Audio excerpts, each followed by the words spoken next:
devez donner un conseil à ces joueurs et ces joueuses, c'est de leur rappeler que le rugby c'est un jeu qu'ils ont choisi, un jeu qui les passionne au plus profond d'eux-mêmes.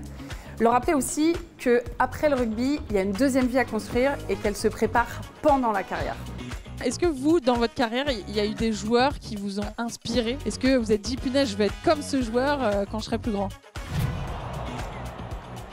Cristiano Ronaldo, c'est le travail, c'est quelqu'un il est humble, il aime ce qu'il fait, il est incroyable. Mais après, dans le rugby, j'ai bien aimé Delon Armitage. J'aimais bien. C'est sur un plan sportif et familial, c'est mon grand frère. Il a réussi à passer à autre chose quand il a su qu'il n'était pas pris sur le sport de haut niveau. Il a trouvé des plans B sur son plan en post-carrière. Est-ce que dans les clubs, on vous montre aussi l'importance du double projet? Les directeurs de centres de formation, ils sont obligés de toute façon de suivre au niveau des études. Avec une personne qui est responsable justement de suivre les études de chacun, elle propose aussi des aides ou des choses comme ça pour pouvoir nous mettre dans les meilleures conditions pour réussir nos études. Parce qu'avec les entraînements et tout, des fois c'est pas forcément simple d'aller à tous les cours et on a du retard, donc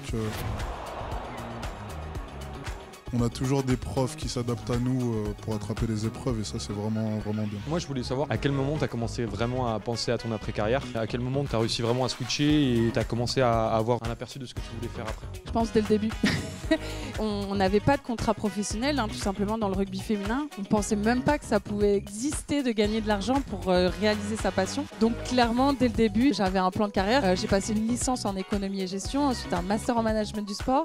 Ensuite, j'ai fait une année de doctorat. Mais par contre, j'ai été aussi accompagnée par des réseaux d'entreprises qui étaient partenaires de la Fédération française de rugby, qui me permettaient à la fois, moi, de m'éclater sur un terrain de rugby avec l'équipe de France et en même temps d'avoir un emploi du temps aménagé pour travailler l'équivalent de 9 heures par semaine en entreprise. Pour vous, c'est qui la pépite 2024 du Super 7? Petite pépite du rugby, Esteban Gonzalez.